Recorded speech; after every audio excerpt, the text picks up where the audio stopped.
ما ينظرون إلا صيحة واحدة تأخذهم وهم يخصمون فلا يستطيعون توصية ولا إلى أهلهم يرجعون ونفخ في الصور فإذا هم من الأجداث إلى ربهم ينسلون قالوا يا ويلنا من بعثنا من مرقدنا هذا ما وعد الرحمن وصدق المرسلون إن كانت إلا صيحة واحدة فإذا هم جميع لدينا محضرون فاليوم لا تظلم نفس شيئا ولا تجزون إلا ما كنتم تعملون إن أصحاب الجنة اليوم في سرر فاكهون هم وأزواجهم في ظلال على الأرائك متكئون لهم فيها فاكهة ولهم ما يدعون سلام قولا من رب رحيم وامتازوا اليوم أيها المجرمون ألم أعهد إليكم يا بني آدم أن لا تعبدوا الشيطان إنه لكم عدو مبين وأن اعبدوني هذا صراط مستقيم ولقد أضل منكم جبلا كثيرا أفلم تكونوا تعقلون هذه جهنم التي كنتم توعدون اصلوها اليوم بما كنتم تكفرون اليوم نختم على أفواههم وتكلمنا أيديهم وتشهد أرجلهم بما كانوا يكسبون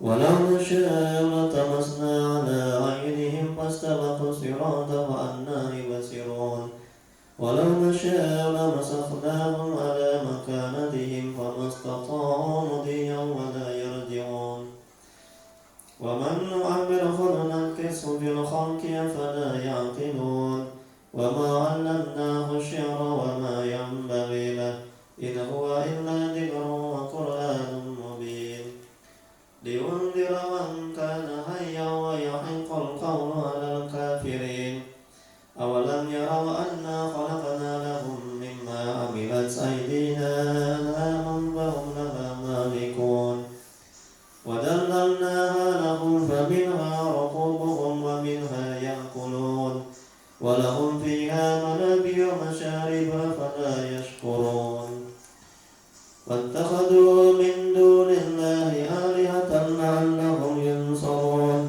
لا يستطيعون نصرهم وهم لهم جند محضرون فلا يحزنك قولهم إنا نعلم ما يسرون وما يعلنون أولم ير الإنسان أنا خلقناه من نطفة فإذا هو خصيم مبين وضرب لنا مثلا ونسي خلقه قال من يحيي العظام وهي رميم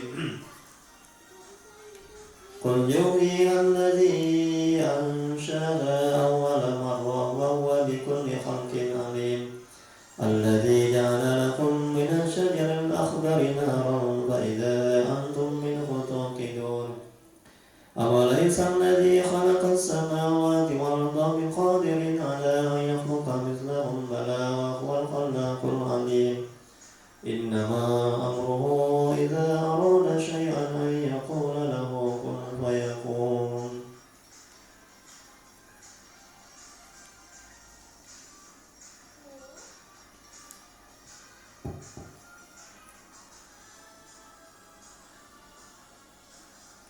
فسبحان الذي بيده ملكوت كل شيء وإليه ترجعون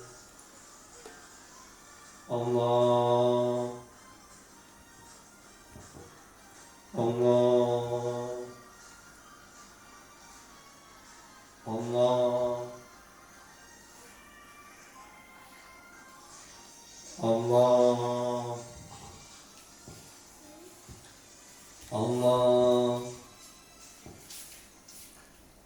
الله لا إله إلا هو الحي القيوم لا تأخذه سنة ولا نوم له ما في السماوات وما في الأرض من ذا الذي يشفع عنده إلا بإذنه يعلم ما بين أيديهم وما خلفهم ولا يحيطون بشيء من علمه إلا بما شاء وسع كرسيه السماوات والأرض ولا يعوده حفظهما وهو العلي العظيم الله لا إله إلا هو الحي القيوم لا تأخذه سنة ولا نوم له ما في السماوات وما في الأرض من ذا الذي يشفع عنده إلا بإذنه يعلم ما بين أيديهم وما خلفهم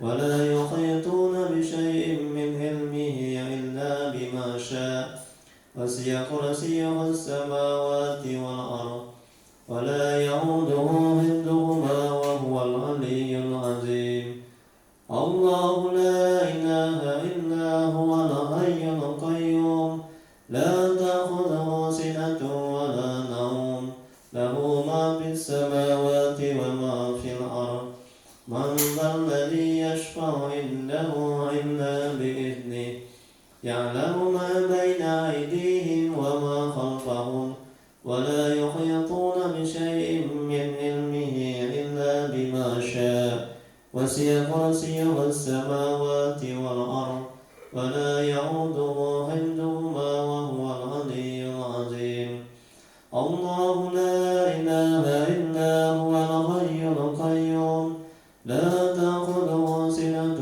ولا نوم له ما في السماوات وما في الأرض من ذا الذي يشفع عنده إلا بإذنه يعلم ما بين أيديهم وما خلفهم ولا يحيطون بشيء من علمه إلا بما شاء وسع كرسيه السماوات والأرض ولا يعوده حفظهما وهو العلي العظيم الله لا إله إلا هو الحي القيوم لا تأخذه سنة ولا نوم له ما في السماوات وما في الأرض من ذا الذي يشفع عنده إلا بإذنه يعلم ما بين أيديهم وما خلفهم ولا يحيطون بشيء من علمه إلا بما شاء وسع كرسيه السماوات والأرض ولا يعوده حفظهما وهو العلي العظيم الله لا إله إلا هو الحي القيوم لا تأخذه سنة ولا نوم له ما في السماوات وما في الأرض من ذا الذي يشفع عنده إلا بإذنه يعلم ما بين أيديهم وما خلفهم ولا يحيطون بشيء من علمه إلا بما شاء وسع كرسيه السماوات والأرض ولا يعوده حفظهما وهو العلي العظيم الله لا إله إلا هو الحي القيوم لا تأخذه سنة ولا نوم له ما في السماوات وما في الأرض من ذا الذي يشفع عنده إلا بإذنه يعلم ما بين أيديهم وما خلفهم ولا يحيطون بشيء من علمه إلا بما شاء وسع كرسيه السماوات والأرض ولا يعوده حفظهما وهو العلي العظيم لا إله إلا الله والله أكبر بسم الله الرحمن الرحيم الحمد لله رب العالمين الرحمن الرحيم مالك يوم الدين إياك نعبد وإياك نستعين اهدنا الصراط المستقيم صراط الذين أنعمت عليهم غير المغضوب عليهم ولا الضالين آمين بسم الله الرحمن الرحيم الحمد لله رب العالمين الرحمن الرحيم مالك يوم الدين إياك نعبد وإياك نستعين اهدنا الصراط المستقيم صراط الذين أنعمت عليهم غير المغضوب عليهم ولا الضالين آمين. بسم الله الرحمن الرحيم. الحمد لله رب العالمين الرحمن الرحيم مالك يوم الدين إياك نعبد وإياك نستعين اهدنا الصراط المستقيم صراط الذين أنعمت عليهم غير المغضوب عليهم ولا الضالين آمين. بسم الله الرحمن الرحيم. الحمد لله رب العالمين الرحمن الرحيم مالك يوم الدين إياك نعبد وإياك نستعين اهدنا الصراط المستقيم صراط الذين أنعمت عليهم غير المغضوب عليهم ولا الضالين آمين.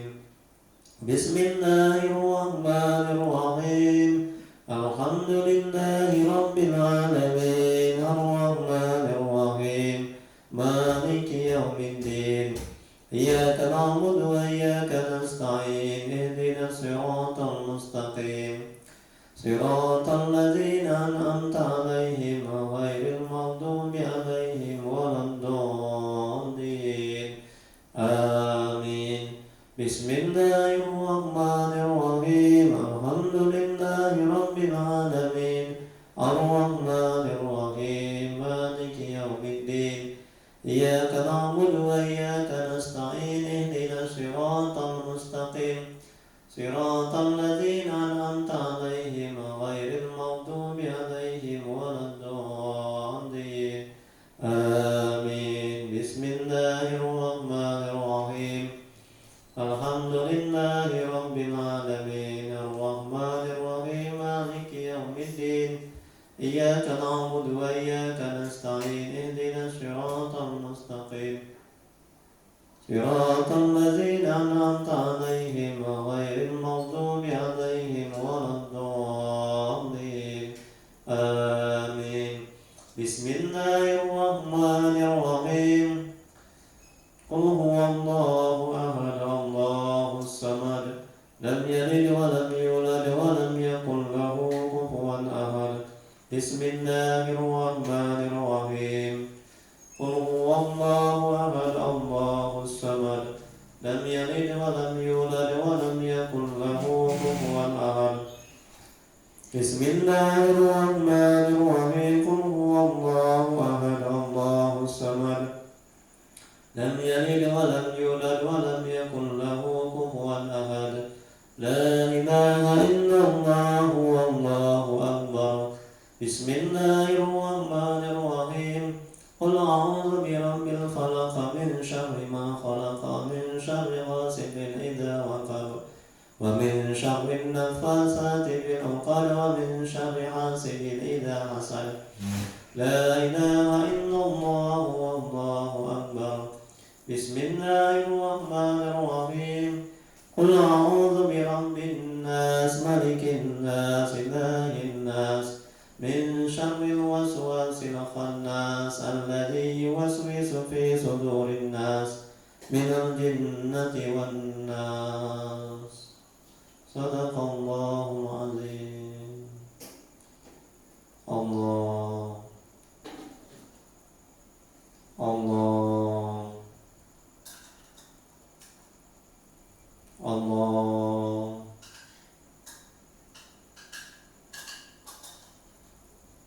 Allah Allah. Alhamdulillah. Dan dibuka matanya, coba minum airnya. Kita doa dulu ya sebelum kita minum airnya ya. Astagfirullahaladzim, astagfirullahaladzim, astagfirullahaladzim. Allahumma sholli ala sayyidina Muhammad wa ala alihi wasallam. Allahumma sholli ala sayyidina Muhammad.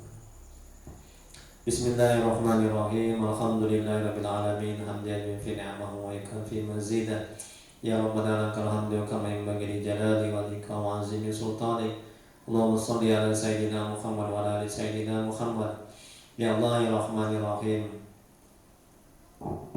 dengan keberkahan dan kemuliaan Nabi Muhammad SAW, keluarga dan sahabat-sahabatnya, dan dengan keberkahan surat Yasin, ayat kursi, Al-Fatihah, Al-Ikhlas, Al-Falaq, An-Nas. Mohon ya Allah, ampuni ya Allah dosa kedua orang tua kami, ampuni sebesar apapun masa lalu mereka. Terima amal baik mereka, terima amal ibadah mereka, terima tobat mereka ya Allah. Ya Allah ya Rabb, ampuni dosa orang tua kami telah mendahului kami, jauhkan mereka dari siksa kuburmu, jadikan kuburan mereka taman-taman surgamu, tempatkan mereka di surgamu sebaik-baiknya surga ya Allah. Ya Allah, ampuni dosa-dosa kami, ampuni sebusuk apapun masa lalu kami. Terima amal ibadah kami, terima tobat kami, kasihilah kami ya Allah. Murahkan rezeki kami dan berkahi, mudahkan urusan kami dan berkahi, panjangkan umur kami dan berkahi ya Allah. Ya Allah, jadikan keluarga kami keluarga yang sakinah, mawaddah warahmah. Jadikan anak-anak kami anak yang soleh dan soleha ya Allah. Ya Allah, jauhkan kami dari musibah dan bala bencana, dan jauhkan kami ya Allah dari perbuatan syaitan, jin, dan orang-orang yang berniat jahat kepada kami ya Rabb. Ya Allah yang Maha menatap, tuntun hati kami agar bisa istiqomah di jalan-Mu. Mudahkan kami ya Allah untuk taat kepada-Mu ya Rabb. Rabbana zidna ilma warzuqna fahma waj'alna minas sholihin. Rabbana la tuzigh qulubana ba'da idh hadaytana wa hab lana min ladunka rahmah innaka antal wahhab. Allahumma inna nas'aluka salamatan fid din wa afiyatan fil jasad wa ziyadatan fil ilmi wa barakatan fil rizqi wa tawbatan qabla al-maut wa rahmatan 'indal maut wa maghfiratan ba'dal maut. Allahumma hawwin 'alaina fi sakaratil maut an-najata minan nari wal afiyata hisab. Rabbana atina fid dunya hasanah wa fil akhirati hasanatan wa qina azabannar. Sallallahu alaihi sayyidina Muhammad wa ala alihi wasallam. Subhana rabbika rabbil izzati amma yasifun, salamun alal mursalin, walhamdulillahi rabbil alamin. Allahumma shalli ala sayyidina Muhammad. Taqabbalallahu minkum. Minum airnya, baca istighfar dulu 3 kali. Astagfirullahaladzim, astagfirullahaladzim, astagfirullahaladzim. Dan salawat 3 kali. Allahumma sholli ala sayyidina Muhammad wa ala alihi wasallam. Allahumma sholli ala sayyidina Muhammad wa ala alihi wasallam. Allahumma sholli ala sayyidina Muhammad wa ala alihi wasallam. Syahadat sekali, asyhadu an la ilaha illallah wa asyhadu anna Muhammadar Rasulullah. Baca bismillah kemudian minum. Sedikit aja dulu. Sedikit dulu. Kemudian taruh di tangan kanan, airnya masukkan ke wajah. Jangan dihabisi, tinggalin untuk anak nanti ya. Ya, alhamdulillah. Kak Sophie, apa yang dirasakan ketika di ruqyah tadi? Tenang ya. Ada gangguan-gangguan enggak? Enggak ada. Mama apa yang dirasakan? Lebih tenang, alhamdulillah. Hati tenang ya. Bapak, Muhammad? Berat. Sampai ketidur ya? Tidur enggak? Berat ya? Punggung ya? Panas ya? Panas enggak? Ada yang menekan ya? Oh, ada yang nindih ya? Itu di punggung atas ya? Punggung itu ya? Panas enggak? Enggak ya? Terus apa lagi yang dirasakan? Enggak ada. Hatinya macam mana? Tenang. Sekarang masih berat punggungnya? Rasanya enggak? Hah? Rasanya masih berat?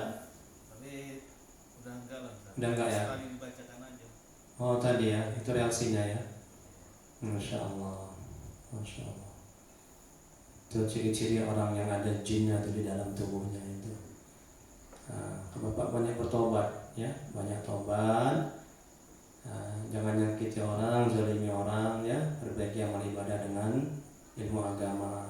Terus di sini ruqyah ya. Nanti insya Allah nanti kalau semakin sering di ruqyah semakin sehat. Insya Allah bulan depan nggak akan berat lagi gitu. Coba ada ruqyah datang, ada ruqyah datang. Mas apa yang dirasakan mas ketika di ruqyah? Lehernya ya. Oh, panas nggak lehernya? Panas ya, pegal, panas, berat enggak? Berat juga. Itu leher. Kalau bapak tadi di punggung ya, yang mas di leher. Terus apa lagi yang dirasakan ketika di ruqyah? Bisikan-bisikan ada enggak? Enggak ada ya. Terus sekarang gimana hatinya? lebih tenang ya, lebih enak ya, lebih ringan. Bapak lebih ringan nggak sekarang ini? Alhamdulillah, Ustaz. Iya. Tadi sebelum diruqyah agak berat ya badannya, Ada beda lah, Ustaz. kepala ya, badan, intinya beda lah setelah diruqyah ya. Ya alhamdulillah ya, karunia Allah ya. Nggak cukup sekali lah. Nah, dan di rumah juga buat juga di rumah. Nah, kayak tadi baca Yasin, ayat kursi 7 kali kan sudah saya berikan itu di WA group. Iya, Ustaz. Ada kan? Ada, Ustaz. Nah, cara-cara meruqyah itu kan. Nah, itu baca Yasin, ayat kursi 7 kali, Al-Fatihah 7 kali, Al-Ikhlas, Al-Falaq, An-Nas. Udah hembuskan itu ke air. Minumkan air itu. Doa dulu baru minumkan air itu. Ya. Kalau saya tiap hari itu lebih kurang ada 10 orang yang saya ruqyah dari jarak jauh. Ya, ada yang suaminya itu nakal, jahat, diruqyah alhamdulillah. Dia telepon saya, Ustaz, alhamdulillah Ustaz, makasih Ustaz, sudah diruqyah, suami saya sekarang sudah baikan. Nah, ada lagi yang nggak punya anak, ada yang lagi nggak dapat kerjaan kemarin. Itu mah yang suaminya si Ika itu kan, minta ruqyah dari jarak jauh. Dia mau testing kerja di mana tuh mah? Inalum, di Inalum. Nah, dia minta tolong ruqyah. Nah, saya ruqyah, terus habis sholat subuh itu nggak pun ada pasien, nggak saya meruqyah diri saya dan keluarga saya, misalnya sampai mati nanti. Habis sholat subuh, katanya sama istri saya. Kalau ada pasien, saya pasien ruqyah selama sebulan. Ini pasien saya lebih kurang ada 10 orang saya ruqyah dari jarak jauh. Testing dia alhamdulillah di ruqyah lulus dia jebol ya. Jadi kalau Allah sudah berkehendak, nggak ada yang nggak mungkin. Insya Allah kun fayakun ya. Oke. Kita masuk manajemen hati.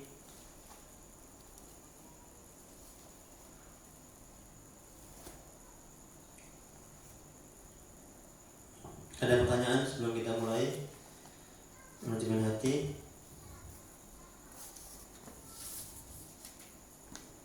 Izin nanya, Ustaz. Silakan. Tadi kan ada ruqyah yang penting tidak musyrik gitu kan. Iya, Ruqyah itu namanya ruqyah syar'iyah. syariah. Iya. Kalau ruqyah selain apa, Ustaz? Seperti apa maksudnya? Yang tidak syar'iyah Iya, Ustaz. itu yang ruqyah yang ini, yang di dalamnya tidak dibacakan ayat-ayat Al-Quran, ayat-ayat Allah. Nah, itu satu. Kemudian yang kedua, dengan media jin, memanggil jin. Nah, itu. Terus yang ketiga, biasanya syarat-syaratnya itu tidak masuk di akal. Jadi intinya ruqyah yang selain yang tidak menggunakan ayat-ayat Allah, itu biasanya atau umumnya itu ruqyah yang tidak syariah, yang tidak syar'i atau yang tidak berdasarkan Al-Quran, ajaran agama Allah ya, berdasarkan Al-Quran, hadis dan juga ijma' para ulama, atau ajaran atau ruqyah yang tidak berdasarkan agama Islam atau ajaran Islam. Nah, itu. Jadi hati-hati, sekarang kan banyak itu kan yang tidak syar'i kan. Oke, ada lagi yang lain? Kalau ruqyah Asmaul Husna itu, Ustaz? Ya, intinya kalau yang berisikan ini berlandaskan atas ajaran agama ya. Nah, itu ruqyah yang syar'i, termasuk yang dipakai Asmaul Husna. Nah, itu kan berlandaskan ajaran agama, ada unsur-unsur agamanya. Nah, itu. Jadi dia memintanya kepada Allah. Kalau yang tidak syar'i mintanya kepada dukun, kepada jin, ya kan, kepada syaitan. Nah, itu. Ya, karena banyak sekarang orang minta kaya, minta rezeki, minta kebal ilmu. Ya, bukan kepada Allah, tapi kepada jin. Dikasih memang, bisa kaya kepada tuyul, ada kan? Bisa kaya, bisa kebal, bisa apa lagi, bisa segala-galanya. Nah, ya, tapi syirik, dosa yang ada diampuni itu dosa syirik. Sebelum dia bertobat, kalau dia nggak bertobat, dia mati, neraka kekal di dalamnya. Ya, terus mensekutukan Allah. Nah, termasuk kalau kita pergi ke dukun, kita percaya pada dukun itu, maka amal ibadah kita tidak diterima. Nah, itu jangan ya. Oke, ada lagi yang lain? mediator Ustaz. Biasanya kan ada Hmm. juga yang pakai mediator Ustaz. Ya. Seperti kesannya Jin itu khodam namanya. jinnya di Khodam ya, pembantu. ya, Mediator. Nah terus? misalnya si A ini di ruqyah. Ya. Jadi saya di sini, Ustaz yang ruqyah gitu. Jadi nanti masuk ke saya. Ini mediasi sama Ustaz. Ya, kita minta bantuan. Bukan Ustaz, ini katanya kesurupan dari sini. Terus pertanyaannya apa? Itu gimana itu Ustaz? Jadi ngobrol lah mereka sama yang jin yang masuk badan ini. Ya nggak apa-apa sebagai mediator. Tapi ingat, tidak boleh percaya 100%. Kan kita minta tolong. Kita kan boleh minta tolong kepada manusia, kepada jin boleh. Tapi ingat, harus kita yakini bahwasanya yang memberikan bantuan dan pertolongan dan memberikan jawaban itu adalah Allah, bukan jin itu, bukan khodam juga. Khodam kan pembantu kan, itu termasuk jin itu atau mediator itu. Ya, boleh nggak apa-apa. Tapi kalau kita yakini jin itu yang memberikan bantuan, pertolongan, yang memberikan jawaban, yang menolong kita, maka sudah syirik, musyrik. Itu. Maksud kalau kita minta tolong, Pak minta tolonglah Pak, angkatkan meja itu, boleh nggak? Kan boleh, tapi harus kita yakini bahwasanya yang pada hakikatnya yang menolong kita itu adalah Allah, yang memberikan kehendak atas izin Allah sehingga Bapak bisa menolong saya. Jadi saya nggak menyembah Bapak, tidak terlalu mendewakan Bapak, dan pada hakikatnya yang membantu kita itu adalah Allah. Bapak sebagai perantara sampainya bantuan kepada saya, ya nggak apa-apa. Jin kan juga makhluk Allah, tidak menjadikan jin dan manusia kan, kecuali untuk menyembah. Kita boleh minta tolong sama jin, nggak apa-apa. Cuman hati-hati, harus kuatkan akidah kita.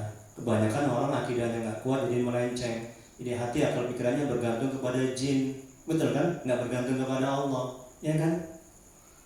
Kira syirik dia, mensekutukan Allah, nauzubillah. Mati dia, kalau nggak dia bertobat, belum dia mati, kekal di neraka. Mensekutukan Allah, ada kekuatan selain Allah, ada kemampuan selain Allah. Hati-hati itu. Makanya jangan main-main sama jin lah. Itu biasanya jin muslim yang bantu. Kalau jin kafir dia nggak mau bantu. Itulah khodam itu lah jin itu. Orang-orang yang pakai supernatural, termasuk kisah Mung-Roso, tahu kan? Di YouTube itu Mas Karyo. Jadi supernatural itu juga sebagian itu ada yang memakai khodam itu, jin itu untuk membantu mereka. Tapi sekali lagi jangan bergantung, bersandar dan berharap kepada mereka semua. Dan kalaupun mereka bantu terwujud apa yang kita inginkan, yakini dalam hati bahwa pada hakikatnya yang membantu, menolong, yang memberikan apa yang kita inginkan itu, yang mewujudkan apa yang kita inginkan adalah Allah. Ini harus didudukkan ya, akidah kita itu penting ya. Jangan sampai kita syirik ya. Rusak iman kita, rusak akidah kita. Ada lagi?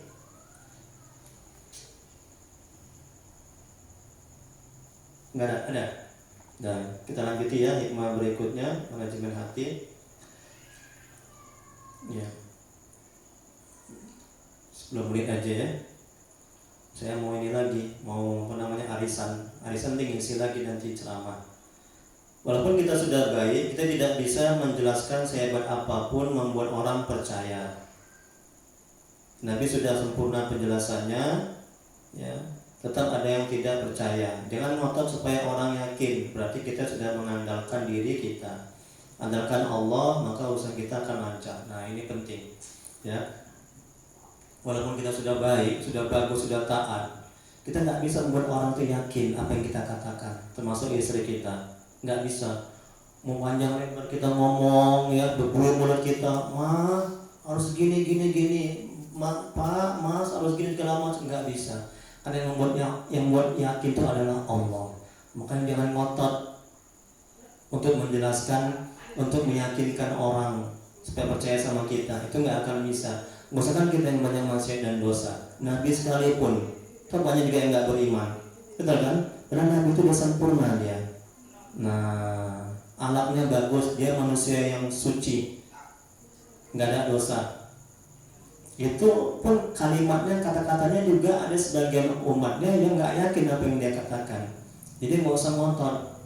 Kalau kita ngotot supaya orang yakin, berarti kita mengandalkan kemampuan kita, otak kita, atau pikiran kita, mengandalkan kehebatan kita, stres kita, sengsara kita, menderita kita. Aduh, pening aku stres, aku udah belajar, udah berubah, ya.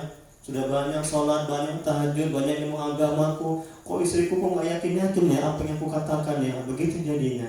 Itu berarti kita mengandalkan kemampuan kita.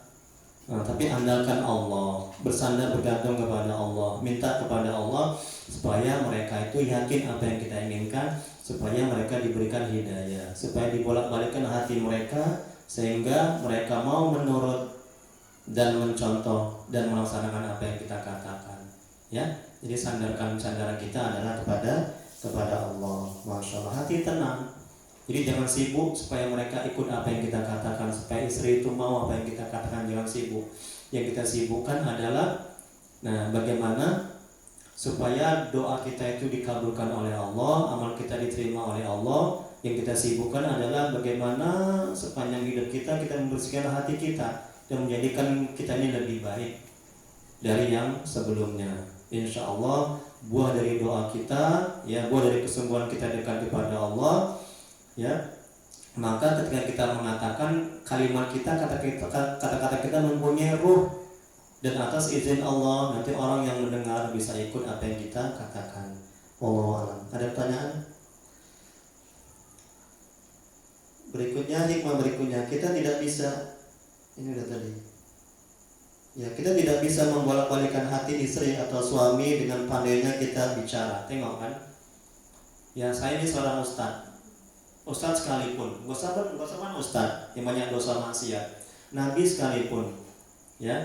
Nah, Nabi nggak bisa juga membolak-balikan hati umatnya supaya umatnya itu dapat hidayah, betul kan? Nah, itu Nabi itu, apalagi kita. Jadi yang memberikan hidayah adalah Allah. Nggak usah kan kita yang banyak maksiat dan dosa. Paman Nabi nggak dapat hidayah, belum dapat hidayah. Ayah Nabi Ibrahim nggak dapat hidayah. Kemudian istrinya Nabi Lut nggak dapat hidayah. Anaknya Nabi Nuh, ya kan? Anak istri Nabi Nuh nggak dapat hidayah, belum dapat hidayah. Coba bayangkan itu. Nah, apalagi kita. Jadi jangan ngotot kita menjelaskan ya sampai mati-matian supaya istri itu percaya dan mau taat kepada kita. Nah, kalau itu yang kita lakukan, kita akan stres, sengsara, menderita. Nah, ini ya. Jadi kita andalkan Allah, bergantung kepada Allah, bersandar kepada Allah, minta kepada Allah supaya lembut hati istri kita dan supaya dia nurut apa yang kita lakukan, yang kita katakan. Jadi kita tidak bisa membolak-balikan hati istri atau suami dengan pandainya kita bicara. Daripada kita stres, memaksa dan ngotot untuk ia percaya, lebih baik kita mau introspeksi diri atau dosa-dosa kita dan perbanyak istighfar dan kembalikan ke Allah yang bolak-balikan hatinya kepada hamba, yang bolak-balikan hati hambanya. Daripada kita sibuk stres, ya, daripada kita sibuk supaya istri itu ikut apa yang kita katakan, ya, apa yang kita nasihati, lebih baik kita evaluasi, introspeksi diri atas dosa-dosa kita yang belum kita tobati. Nah, jadi boleh jadi istri itu belum mau ikut karena kita belum menjadi contoh, ya. Nah, karena dosa kita masih banyak, karena kalimat kita, kata-kata kita tidak mempunyai ruh, kekuatan, sehingga istri kita tidak mau ikut. Nah, alah abang aja begitu, ya. Nah, abang masih banyak maksiat, banyak dosa. Nah, begitu, ya. Jadi sibukkan aja dosa kita yang belum kita tobati, sibukkan aja kita perbaiki amal ibadah kita dengan ilmu agama. Insya Allah dengan seiring yang sama, ya, ibadah kita sudah bagus, dosa kita sudah kita tobati. Nah, dan kita berdoa minta kepada Allah, ya Allah mengijabah, ya, doa kita sehingga istri kita menjadi orang yang orang yang baik dan orang yang taat kepada Allah. Nah ini penting. Jadi jangan terlalu sibuk melihat kekurangan istri. Kalau itu yang kita lakukan, stres kita, sengsara kita. Nah kemarin saya gitu juga mendamaikan suami istri yang mau bercerai. Nah, mereka mengotot, istrinya ngotot, suaminya ngotot, apa yang benar. Saya bilang sama mereka, ibu salah, bapak salah. Ini dua-dua banyak maksiat dan dosa. Itu jauh lebih menenangkan hati, ya. Nah, itu. Dievaluasi, introspeksi. Jangan sibuk melihat kekurangan istri, tapi sibuklah melihat kekurangan diri. Boleh jadi istri seperti itu karena buah maksiat dan dosa si suami. Nah, jadi suaminya sebagai pengundang malapetaka dalam keluarga itu jauh lebih menenangkan hati, jauh lebih selamat, dan jauh lebih menenteramkan hati. Insya Allah Allah akan bantu, Allah akan tolong, Allah akan bolak-balikan hati si istri menjadi istri yang baik, buah dari ketaatan suami, buah dari amal ibadah suami yang sudah diperbaiki dan dosa-dosa yang sudah ditobati. Wallahu a'lam. Ada pertanyaan? Ini dia hikmahnya tadi ya. Kemudian berikutnya, walaupun kita sudah baik sebaik-baiknya, belum tentu Allah, nanti bisa tengok juga di YouTube nanti ya. Saya masukkan ke YouTube nih ya. Walaupun kita sudah baik sebaik-baiknya, belum tentu Allah menggerakkan hati orang-orang untuk suka kepada kita. Tengok itu.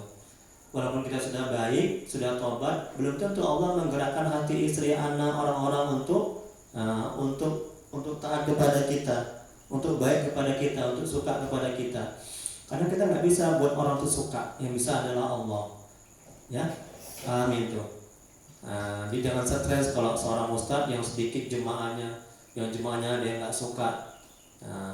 Itu biasa seperti itu. Itulah sunnatullah. Itu ada yang suka, nggak suka. Yang suka kan kita yang banyak maksiat. Nabi aja nggak ada dosa, ada yang nggak suka, betul kan? Apalagi kita. Jadi jangan heran ya. Jangan heran, jangan sakit hati, jangan stres kalau ada orang yang nggak suka. Nah itu ya.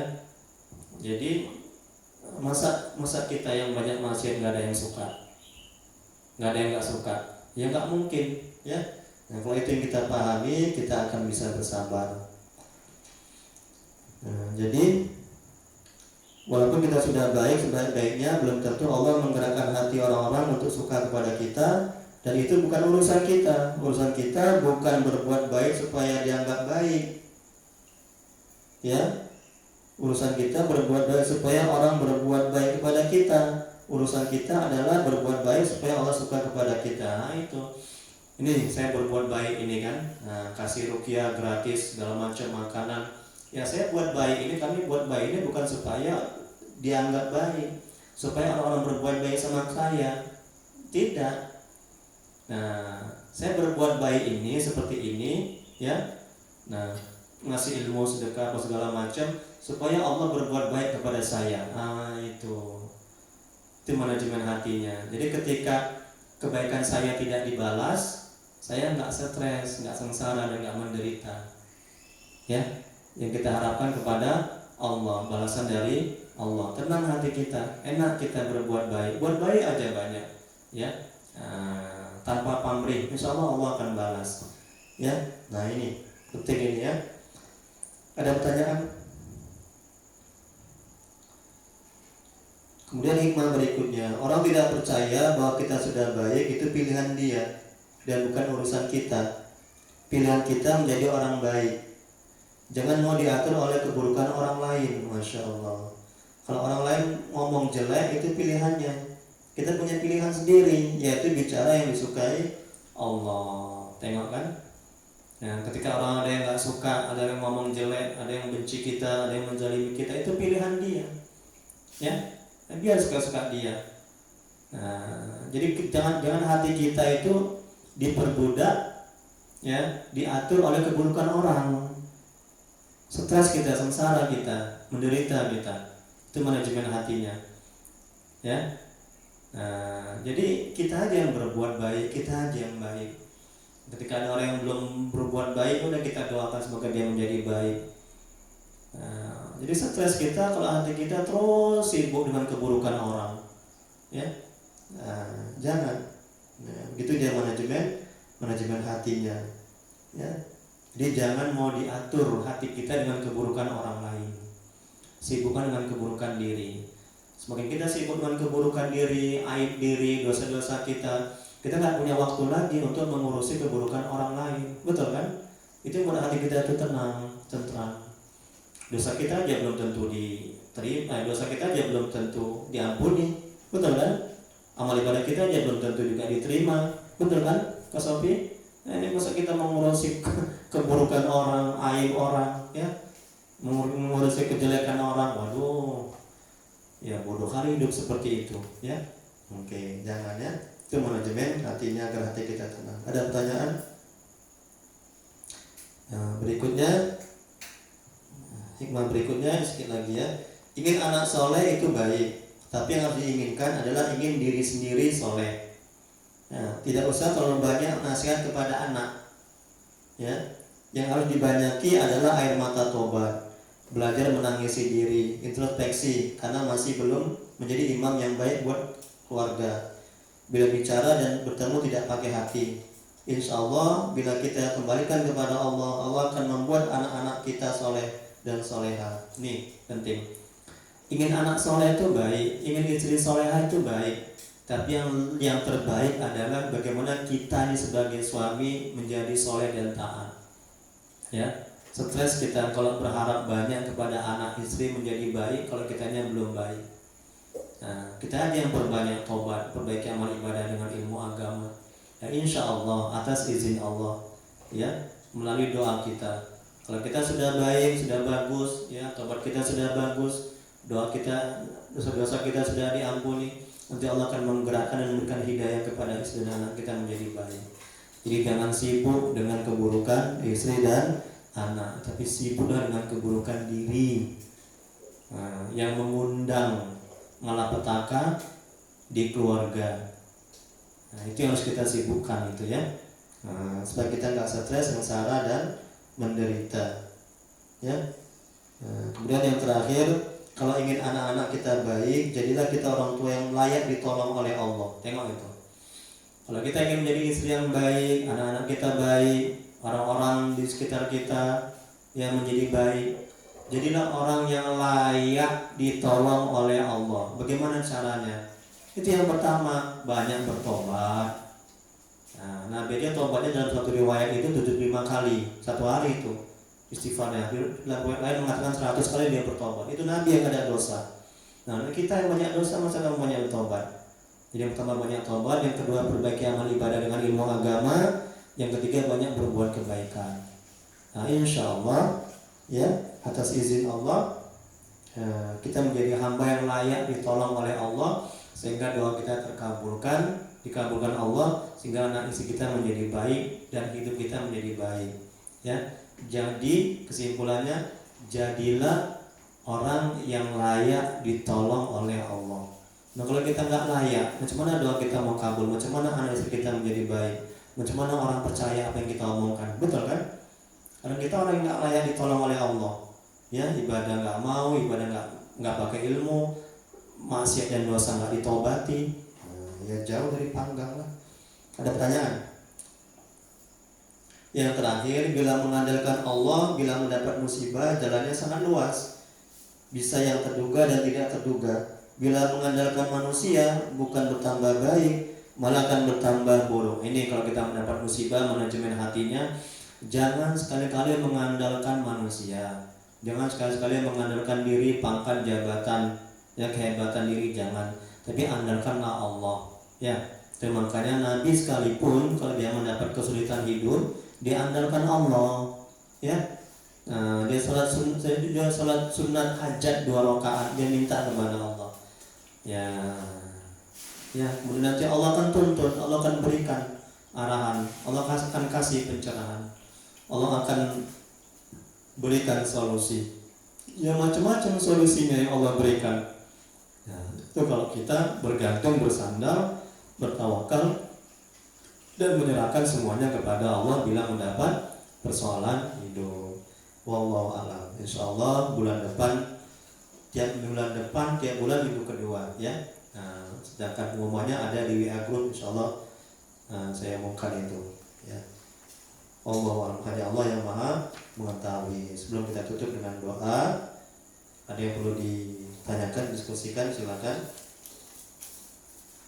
Nanti kalau misalnya terasa cepat kali, ulang-ulang di YouTube. Ini enaknya kalau ustadznya punya YouTube ya. Jadi bisa dibuka lagi, didengar lagi kan. Kalau ustadznya nggak ada YouTube-nya cuma ya sekali aja. Sedangkan bahannya nggak ada. Kalau bahannya itu nanti malam. Jangan lupa dibawa Pak. Itu hikmah yang berapa ya? Ketiga ya. Itu tasawuf, alihkan. Ini juga manajemen hati juga. Tasawuf juga manajemen hati. Ini kitab alihkan. Kalau ini banyak kitabnya sumbernya.